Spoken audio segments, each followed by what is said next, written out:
So hi, everybody. My name is Debbie Stine, and I'm a professor of the practice in engineering public policy, and I'm also associate director for policy outreach for the Scott Institute for Energy Innovation.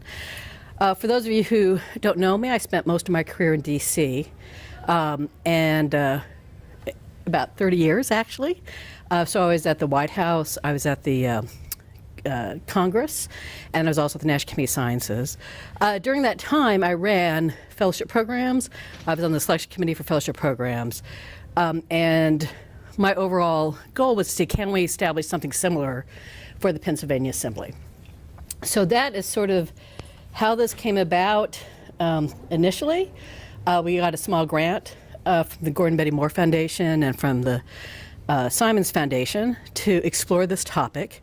And that's sort of where we're at now, where the first question was talking to the legislature to see if there was interest at all. And then the second thing is to say, are there CMU students enough who'd be interested in this program? So we were very heartened.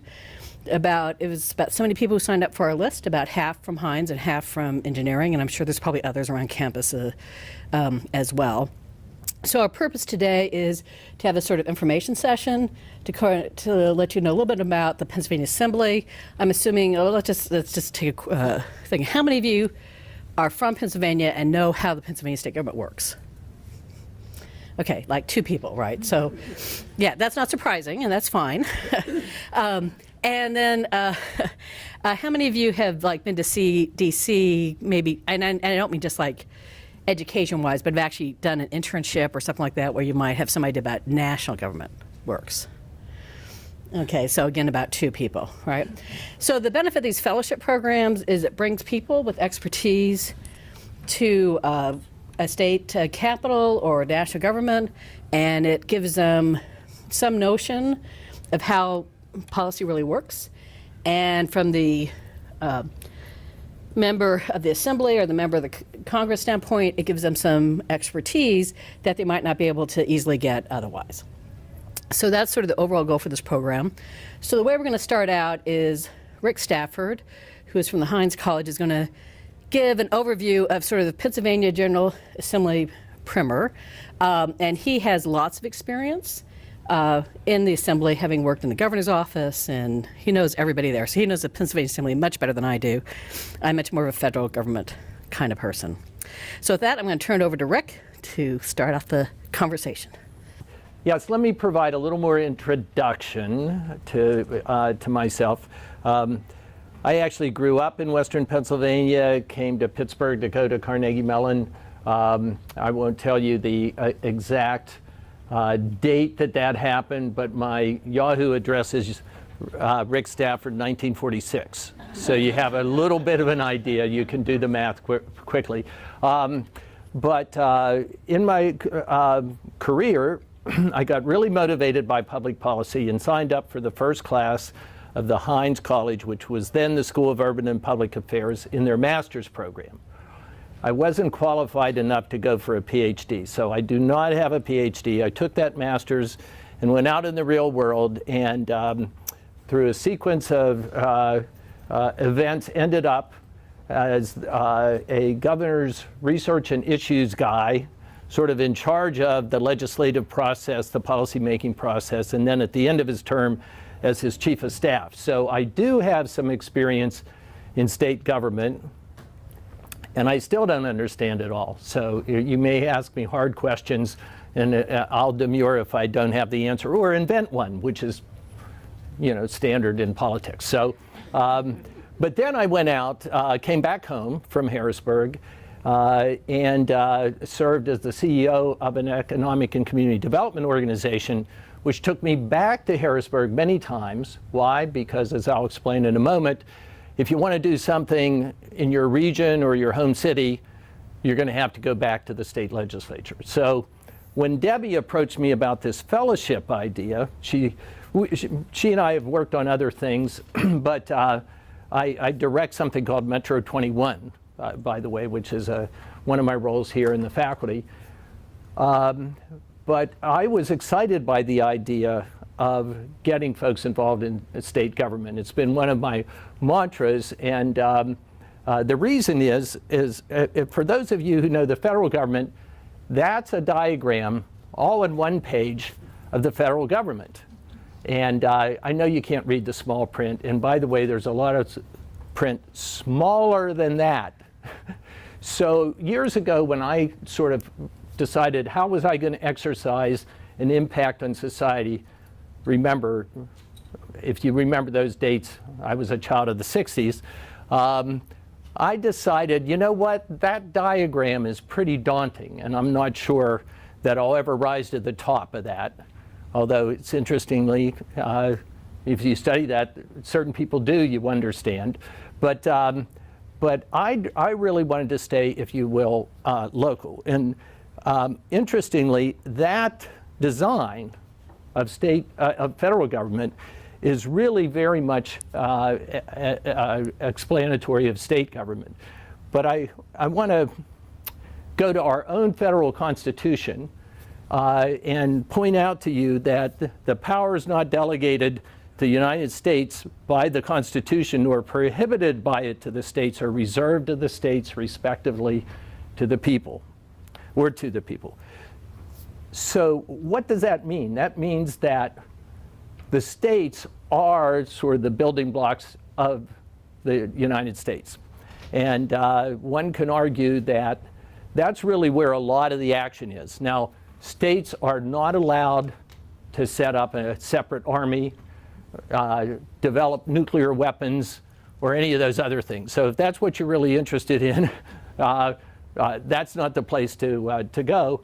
But other than that, virtually, in fact, if you look at a lot of federal policy, everything else gets implemented by the states. And in fact, this guy that wrote about the United States in the 1800s, Alex de Tocqueville, said, "The great political principles that govern American society today were born and developed in the state. It is therefore the state that one must know to have the key to all the rest." So that's what enthused me about the state. Now, this is the government of the state of Pennsylvania. And I'll just, again, this is a primer. We want to save lots of time for questions about both the fellowship and maybe state issues. But we do have a constitution of the state that determines the organization, and frankly, it's very similar to the federal government. The legislature is equivalent to the Congress, the governor is equivalent to the president, and the Supreme Court and all the courts under that are equivalent to the federal system. Lots of other things to consider, though, and I could have made a more complicated diagram, but there are a number of independent agencies that get created for various purposes by act of legislature. For example, the Pennsylvania Higher Education Assistance Authority, which some of you may benefit from or have in the past if you're from Pennsylvania, is a totally separate independent agency governed by a board and so on. Also, there's a number under our Constitution, not very equivalent to the federal government, by the way, of independent agencies because states in their early wisdom and more flexibility discovered, you know, you got to control the governor or the executive sometimes. So there's an elected attorney general, elected auditor general, and elected treasurer. So that's your quick overview. I highlighted this in yellow because I didn't want to put blue or red. I want to keep this out of the domain of party politics. But the Pennsylvania General Assembly, and this is why Debbie and I are focusing on them, because who makes the laws? It's actually the General Assembly. Now, the governor can propose, the legislature disposes, if you will, and a lot of things end up not going anywhere. But the action, in many ways, in terms of major public policy, is with the General Assembly. And you can read about that even today in today's Post-Gazette, because that's where the fight's still going on about whether we even have a state budget. Very simply, we have a House and a Senate. Again, very similar to the feds. In fact, I think there's only one state still with a unicameral legislature, Nebraska, I think it is. We have a big legislature, 203 members in the House, 50 in the Senate. That's pretty large. In fact, it's the largest except for one other state. In the legislature, similar again to the federal government, you have the Speaker of the House, the President pro tem. That's the office that actually makes the formal appointments of committees, for example. And you have the two caucuses, two-party caucuses. There's lots of subsidiary caucuses, but the reason I put this up at this point in time, it's worth considering, well, should fellowships be in leadership offices? Should they be with the Speaker? Or should they be with those joint agencies that's right under the General Assembly, like the Joint State Government Commission, the Legislative Budget Finance Commission? Or should they be right at the bottom, the standing committees, where in other words, the bills that go to the floor, just like in Congress, are developed in standing committees, like Environment and Natural Resources, right? So what Debbie and I have been doing is kind of scouting out this diagram to figure out where could we place fellows that would really have a meaningful experience both for them and for the entity that's involved in the policymaking process, right? So that gives you a little bit. Now let me this is just an example. We threw lots of issues out towards you in the survey, and we can talk about any of those. But I'm just using natural gas for a moment because, frankly, I spent a couple seminar classes on the evolution of natural gas policy, so it's a good example, and I know some of you expressed an interest in that. But basically, natural gas legislation is driving everything the governor does with respect to that particular issue in the state of Pennsylvania. And in fact, I would express some unhappiness with the results that the legislature created. And one of the reasons I said to Debbie, boy, that's a good example of where we could have used some Carnegie Mellon fellows to help develop that legislation. But at any rate, it's still, by the way, being debated back and forth, but a lot of it's set in place right now.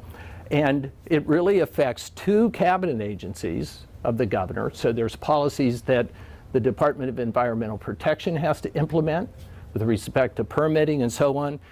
Also, the Department of Community and Natural Resources, the biggest owner of natural gas in the state of Pennsylvania is the state of Pennsylvania, because of all our state parks and state lands, state forests, and so on.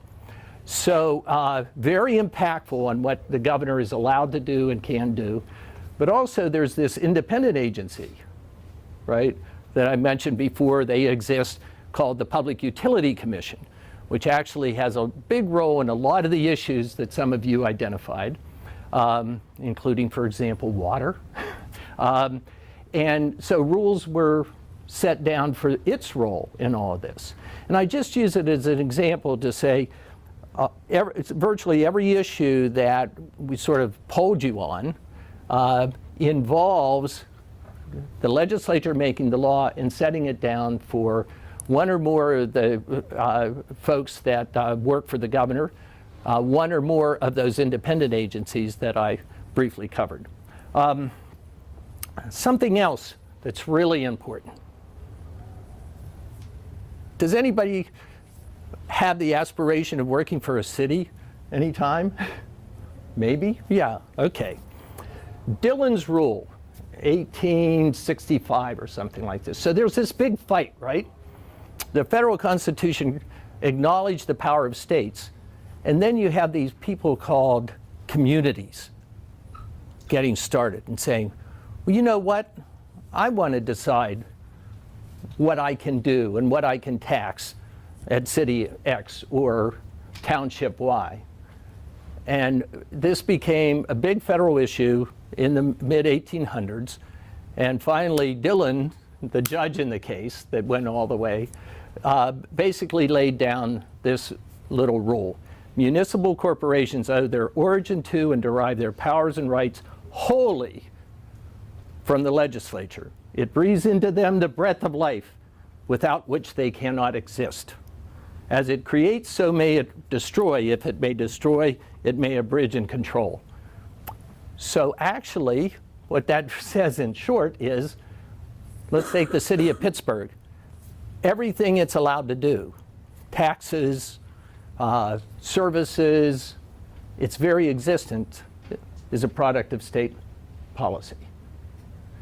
In fact, don't get scared, this won't happen, but the state legislature could abolish the city of Pittsburgh tomorrow, right? Theoretically. So Dillon's rule brings in a whole different scope that I want to communicate, kind of close with, that I find very important, very exciting, because when I talk about state government, I like to say state and local government, because all local government is empowered by state policy. And just to give you an idea, we have 67 counties in Pennsylvania. They are classified by the state legislature, by the way, into different categories with different powers. We have 2,562 municipalities, which includes the city of Pittsburgh, which again are classified and given their powers. And we have 500 school districts, which are classified and given their powers. And that is not to include the idea of the ability to create authorities. And we have hundreds of authorities. One that's in the news lately is the Pittsburgh Water and Sewer Authority. Does anybody read the local paper? Right? Okay. So we have a whole system of local government that is created and empowered by state policy. And who are those state policy makers? The Pennsylvania General Assembly. So in kind of closing, I hope that I've communicated enough of the surface of state government, but most of all, the idea that what we're trying to focus on is a very meaningful body in terms of what happens in this state and every community in the state, and one that could be a very exciting place to serve in and experience in. So with that, Debbie, I'll hand it back to you, and then we take questions. Oh, we want questions first? Just for you. Yeah, for okay. I covered everything. There can't be any questions.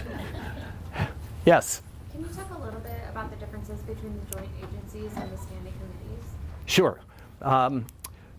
First of all, let me explain the standing committees in a little more detail.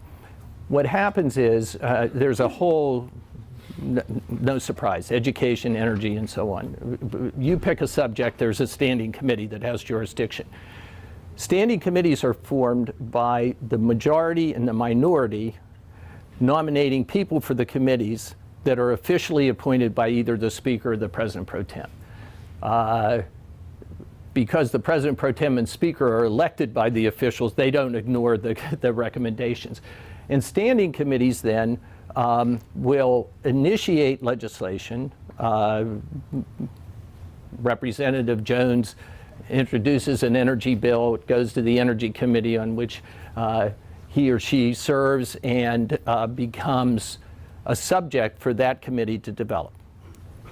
Okay, understood. Then it reports up to the full House or full Senate, gets voted on, has to go over the other chamber.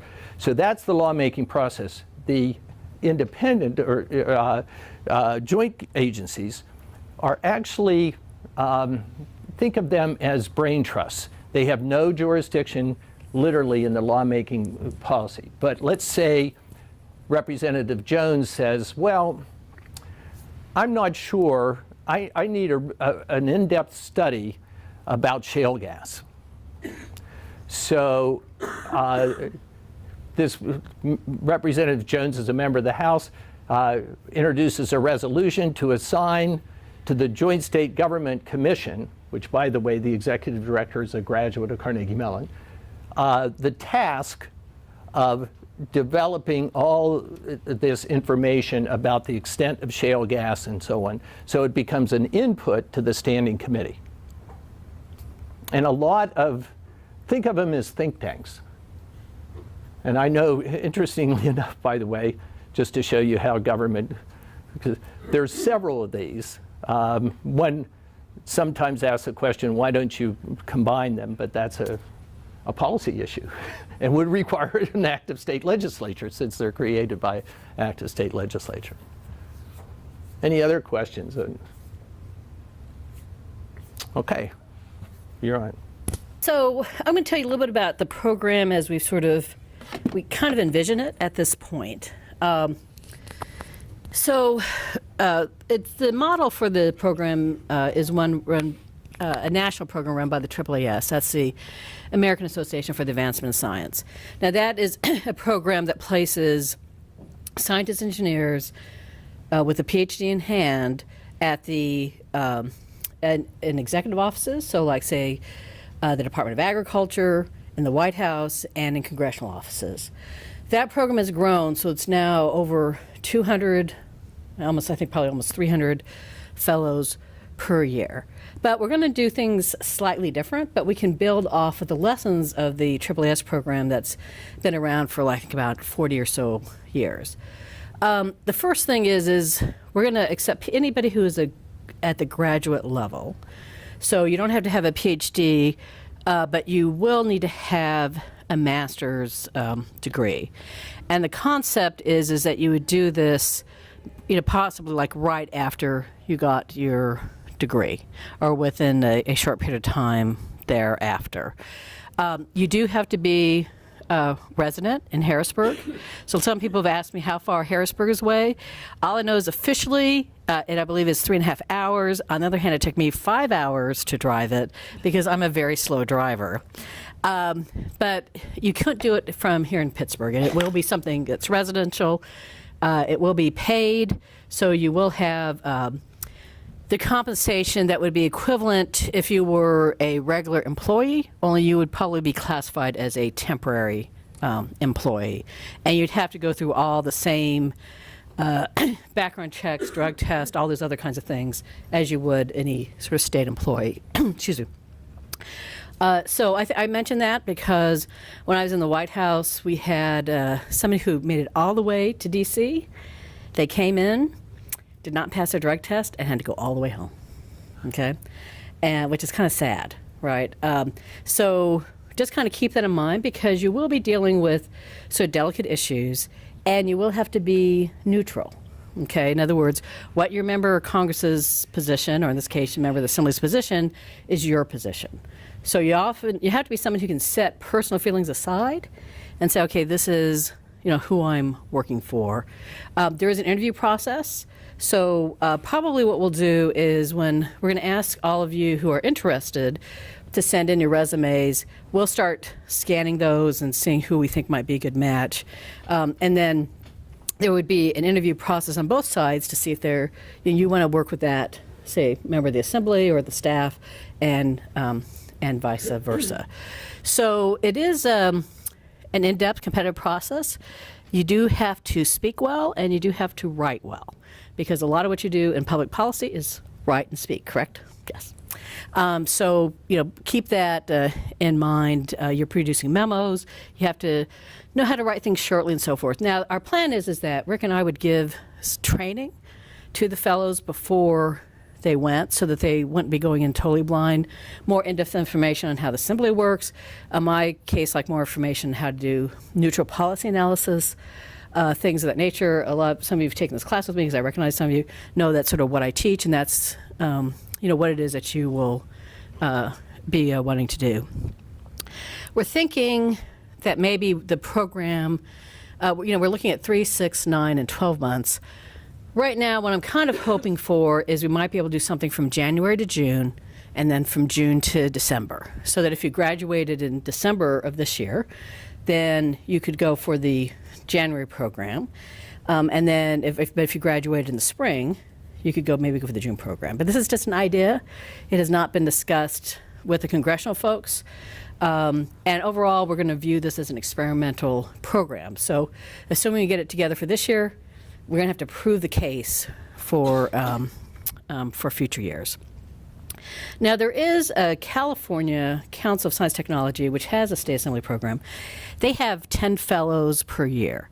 So the first thing I'll say off the bat is 10 is going to be a lot. So probably for the first time, I think we're kind of thinking about somewhere between 2 to 4 fellows per session. That's assuming we get placements and lots of other kinds of things. But to give you some idea about the competition in terms of actually getting down to something that makes sense. The California Council program has been around, I think about maybe 5 years. And it's also something that has been supported by foundations and has really made an impact in the legislature. Now, the other thing I'll tell you is, for some people, this becomes a stepping stone to a long career in government. I have former fellows of mine who are still working on congressional staff 10, 15 years later. I have people who started out with me as a fellow, end up taking senior positions in the White House. So it is one way to potentially get a long-term job. However, there's no guarantee of a long-term job, right? You're just coming in, going out. You just never quite know what's going to happen. Now, the list that we sent you of different issues are the areas that Rick has identified he thinks are most conducive toward interest by the policymakers, where there are issues where science, technology, and analysis can play a role, and it can be hopefully somewhat bipartisan in terms of thinking of having that technical content. For example, he has autonomous vehicles, and I think I just read there's a bill in the Pennsylvania Assembly now, right, on autonomous vehicles, self-driving cars. So that's something that's still being worked on. Things looking at impact of advanced technologies on jobs. Big issue is water. Anything related to water is a major issue, for the state and for the and related to the local government activity. Looking at predictive analytics for everything that you're thinking about, which includes criminal justice, budgeting, public safety, and healthcare, another big issue. And then, of course, we talked about energy. And I would say energy, not just shale gas, but really all kinds of energy as well. There's a big push now, I've noticed, for both solar and wind. There's some from my side, which is where I'm watching what's happening from the non-governmental organization side. I'm seeing a lot more activity, right now, particularly with this governor who is supportive of those different technologies. So the plan is and eventually our goal is, if this works, is to expand it to other universities beyond Carnegie Mellon, but we're really focused on Carnegie Mellon, trying to see if we can make it work, and then if it works for a couple years, then expanding it to other universities. We think politically that's going to be something we have to do, just because people are going to care about, where the analysts come from. And so Rick and myself would sort of manage the program. We'd be sort of the primary liaisons. There'd probably be somebody in the assembly who would also be sort of an internal person to manage the program. There's somebody there who manages our current program, which is just a summer program where students spend about 9 weeks or so. It includes people from law school. But I asked, and they don't really have any people who are really scientists or engineers or necessarily analysts. That would be, say, similar to something coming out of the Heinz College. So that's pretty much it in terms of the logistics of how it might work. Like I said, our plan is after this session, we'll send everybody a link, and say, if you want to apply to, at least for consideration, right? It's not really official applications at this point because we're still in the early negotiation stages. But what we'd like to do is collect people's resumes who are interested and say to the assembly of folks, okay, look, here's these wonderful people. Wouldn't you like to have them as part of your staff? And we're hoping that will help convince them that, yes, I'd love to have somebody who has these skills and abilities to be part of the staff. So with that, I would like to open it up for questions and see what happens. Yes? Since about 1997 or so, an extremely popular headline, at least, is that government is broken. And there's been a great deal of talk about the structure, and extremely informative as well. I do organizational behavior as well as predictive analytics, and I'm most curious about who decides the structure and who works on the arrangements of things in the first place. And is there a position for anyone to look as an organizational consultant or an organizational scholar, as are the legislators talking to the right people in the first place? Personally, I would view that as an interesting academic study, but not something that people are necessarily looking for day-to-day operations. So that's what we're talking about here. So what do fellows do, right? So let's just say that so we just had the hurricane in Texas. I'm from Texas. I lived in Corpus Christi and Beaumont for many years. Okay, so there was an article saying, okay, well, what if we had a flood that was a severity of what hit Houston and Pittsburgh? Okay? Tell me the answer. Okay, that would be a very common question to get. Okay? And they would want you to look at it, analysis. Again, it's something, I would call it a policy neutral question. People just want to know, okay, what would it mean? And what are our options for doing something about it? Yeah? And there have actually been some work that's already been done. I'm not sure how good and so forth that is. But that's kind of the way it works in sort of real world government. Like what you're talking about is an interesting thought piece, but I would say it's too academic. There's a very large active community of consulting at the federal level on organizational structure, and I simply wondered if there was people who thought about the question or acted on it. Yeah, I don't know if Frick knows of anybody who's doing it at the state level. My impression is if they did want to do something like that, they would have their own people do it, right? They'd have the people from some of these committees and so forth.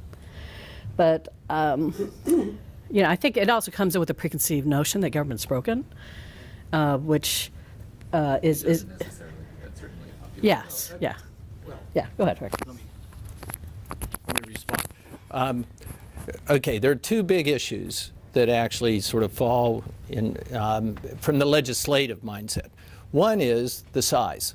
And in fact, there are some very serious bills about the organization doesn't work the way it should, and the legislature should be reduced. In fact, one quick observation is the Senate is viewed in Pennsylvania as much more rational than the House. And one of the arguments is that's because it's smaller. And in fact, the former speaker and I had quite a conversation. He actually decided the House should be smaller. He's since retired, by the way, but he tried to push the bill. So there is actually a number of legislators who are very interested in that idea. It requires a fascinating legislative process under our Constitution that I won't go into. But so it's very difficult to make happen. But there is interest in that, and there is maybe some opportunity for analysis. I'd have to think about who would do that. The other issue, and I hit on this, that is very current, and it's, by the way, partly brought about because of the impasses about state spending. Right? So people are going, well, what the hell, One way to save money would be to look at all those joint agencies that I briefly mentioned this. And there have been various opportunities that have come up, again, among like the state government committees, standing committees in either house would say, why do we have all those joint agencies? Can't we consolidate them? Recently, in fact, there have been a couple proposals about consolidating cabinet agencies. So I don't know if that's along the lines, but those are policy issues that hadn't thought about listing them, but that are constantly debated, and sometimes bring about results. But I think it's also important, though, to understand that partly what you do when you work in government or in public policy is you change constantly from one issue to another, right? So what that means is your skill base is more important than your topical knowledge often. So, that might, like, I guess you might, like there might be somebody who's interested in doing that for a short period of time, but you want to be able to do things that have multiple uses, right? So it's the analysis that is as important that you can bring from topic to topic. That's what I was trying to get to is in focusing on urgent issues. So, for example, if you're looking at, say, if you could take those same organizational skills and look at flood protection or look at the water treatment system in the state, then you're taking that as a skill and moving it not from just government management, but to, say, for the assembly management, but also to government management. I think realistically, Debbie, for the fellowship, you're only going to deal with one issue, realistically. My experience has been not necessarily, and that is because things happen. Things happen, right? Yeah. So we'll see what happens. Yeah. Yes. Okay. Yes. Hi, thank you for your talk. It was very interesting to learn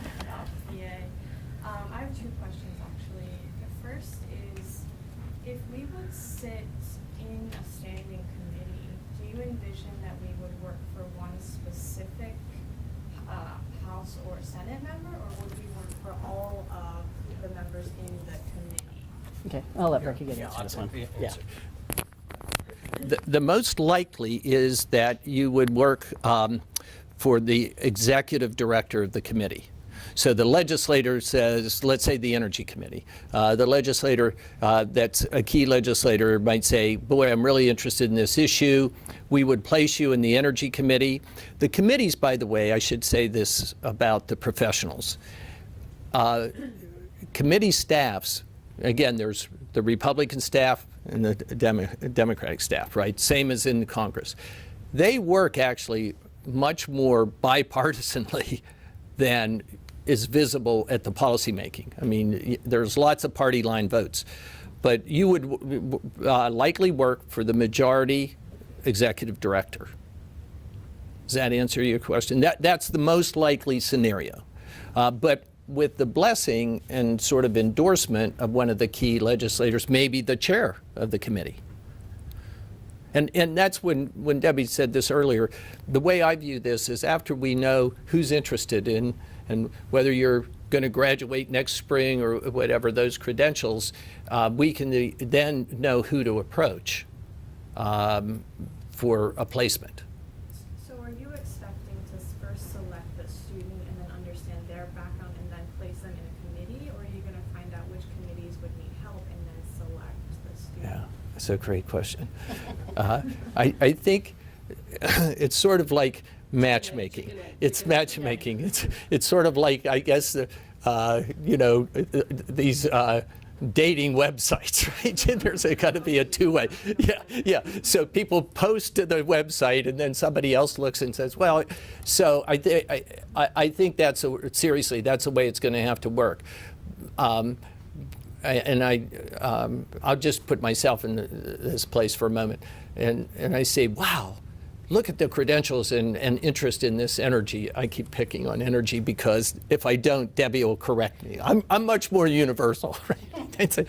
But anyway, and look at these credentials, and the person that we know is really interested in, I'll say, shale gas, is right. And we then would find out, you know, and that's where.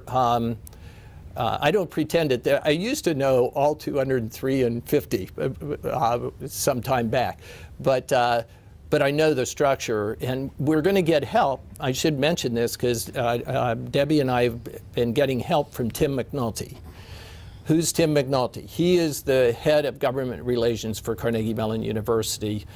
Served for 8 years in a previous governor's administration. Has the responsibility for relating the state legislature. So Tim's going to be helping us on that matchmaking. Yeah, and just to add one other, element. So it's also related to who's already in the office, right?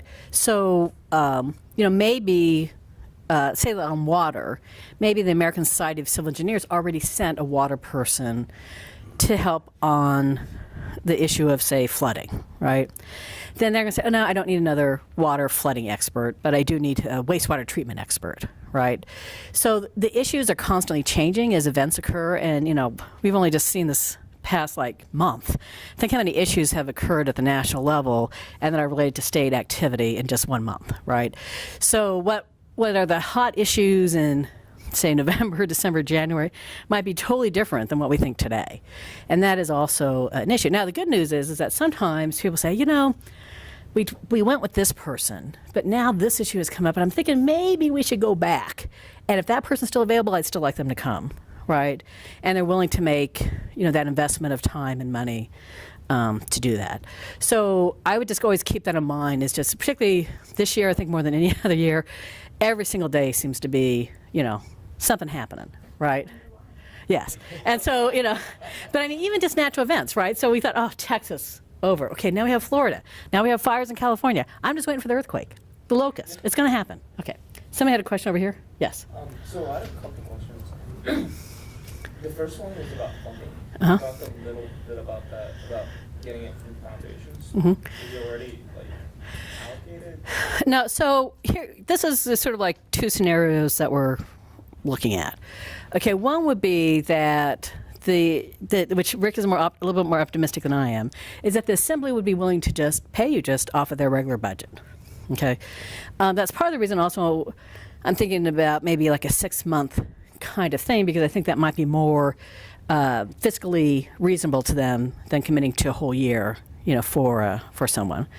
But I also think that foundations would also be interested if we could get each of the foundations to chip in, the major foundations within the state of Pennsylvania, to contribute a certain amount of money for this program, then that would be a chance. The other sort of third alternative is that we are part of a coalition of states that are funded by the Gordon Betty Moore Foundation, the Simons Foundation, to develop state programs.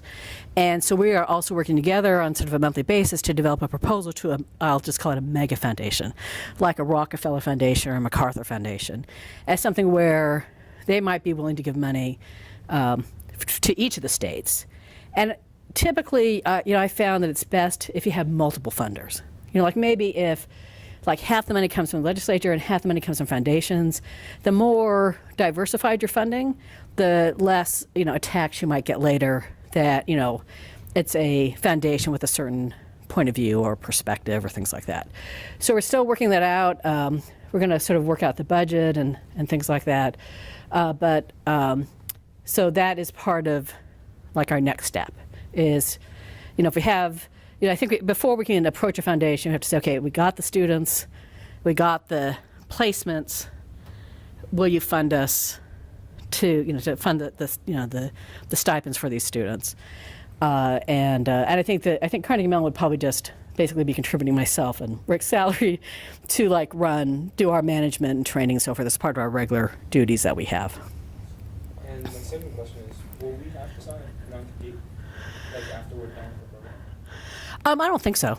No, I think actually that maybe came up in one of the other meetings I've had. So I've been to 2 meetings, one at the AAAS meeting in the American Association for Fashion Science, and we had another one at the National Council of State Legislators. I don't think there's any requirement for non-compete or anything like that. And really, in government, there's really nobody to compete with. Is there something specific you're thinking about, or? Just like conflicts of interest. Conflicts of interest, yeah. Yeah, so usually conflicts of interest, like I had to do conflicts of interest when I left, because I've been to CMU for 5 years. So when I left the federal government, it's really only for people who are in leadership positions that it's really a big issue, as opposed to people who are in, say, intern kinds of positions or fellow kinds of positions, because you have no authority, right? And so it's really somebody who might have influence and authority. So I gave a grant to Rick to run his Metro 21 program, and now I want to go work for Metro 21, and I gave him the money. That's where you run into trouble. Okay, any other questions? Yes. So I'm a first-year master's student. Mm-hmm. Do you still want my resume? I would say yes, because we don't know when things are going to happen. Okay, so what I'm going to ask is, I think, and let me just, while I'm on this topic, like if we started the program in January of 2018, how many of you would be in a position to take a fellowship? Okay, so a good number, okay. And if we did it in June of 2018 as a start, how many of you would be in a position? Okay, so again, a good number, yeah. So what I would say is go ahead and send it in, and what I'm going to do is I will ask, I basically do for 2 years. I'll do January 2018, June 2018, then 2019, and January and June, right? And nobody can make a commitment that soon. I mean, so many things happen, right? But at least we'll know that you want to keep in there. And what's most important is that you're on our mailing list, and that you fill that information out, so that we'll just kind of keep updating you. And the other thing that there's a long prep time, right, for these things. Like to show you how far the AAAS program goes, you apply in January and you start in August. And during that time, they do interviews and sort of preliminary interviews in the March time period. Once you're selected, you do like interviews with the staff you'll be working with in the April time period. Then you go through 3 weeks training in August, and then you finally start, and then you're assigned for a year with an extension for another year. So possibility of extension, I should say. So we're trying to put this on a shorter time frame, smaller program as an initial experiment. Let me Yeah, add sure. one other thing too. The fact is that as we reach out, I suspect that we'll find receptivity to that's interesting. I'd actually be willing to take an intern. So for example, if you have a summer internship requirement, or even to this point, I might be willing to hire somebody. So I think just getting your name into the database might prove to be a worthwhile step if you are interested enough in state government to have put your name in the first place, regardless of your status. Yeah, and I would agree with that. That it's all it's all negotiation, right? So if somebody says, well, look, I only really need somebody for 3 months, from June to September, or August or whatever, and we say, well, that's fine. We'll see if we can find a student for you. Right. So we're not going to turn anybody down, particularly if they're willing to pay for them. We'll just say, we're happy to help you. So that's another good thing to consider is that part of it. Yeah, in the back. Just on that hypothetical, is the housing market as tight in Harrisburg as it would be in, say, DC if we were trying to go for just 3 months for an internship? I can say I know nothing about Harrisburg, but I will say this, is that when I ran a fellowship program in DC, and I ran it, which is for the National Academy of Sciences, and I ran it 3 times a year. So I had 3 classes for 10 weeks in January, June, and in September. And even in DC, the summer, for example, was always easiest. And I noticed when I was wandering around my first trip to Harrisburg about a month ago that there was the Harrisburg School of Technology or something. So sometimes you can find dorm space. And I also noticed that it's close to Hershey, which also seems to have space. So the answer is I have absolutely no idea what the housing market is like. But another place students lived when I ran the program was they just had a room in somebody's house, or a basement apartment kind of thing. So those were possible to find. So I would guess that Harrisburg can't be anywhere as hard as DC. Yet in DC, we were always able to find housing for our students. And sometimes it was also people who worked in the legislature, or in my case in Congress, who said, oh, I have a spare room. I could use some extra money. I'll take, $400, $500 a month as rent or something. So that happens too. So, do you have anything to add? Well, I'd lived in Harrisburg, not in D.C., so I can tell you that it won't be, housing isn't a problem. And something I would also add is that we have a lot of graduates now, thankfully, in state government. I share some responsibility for that, or blame one way or the other, so that we have a lot of contact points as well. In fact, 2 of Governor Wolf's cabinet members are graduates of Carnegie Mellon. So I think that housing won't be a problem for a couple reasons. There's lots of contact points, but it's nothing like DC. I'm also involved in the DC program, and I know that that's a problem with our DC program. So, but Transportation? They have public transportation in Harrisburg? yeah, they do. Although I would say that of course, I'm a kind of a city and rural guy combined, but I would suggest living in the city, and then it's an easy walk to the Capitol. That would be my quick answer. And I would say it was very nice around the Capitol. People tell me terrible things about Harrisburg, but all I saw was I'm just saying. I said I'm going to Harrisburg for the first time. What's it like? And they said, oh, but it's fine around the Capitol.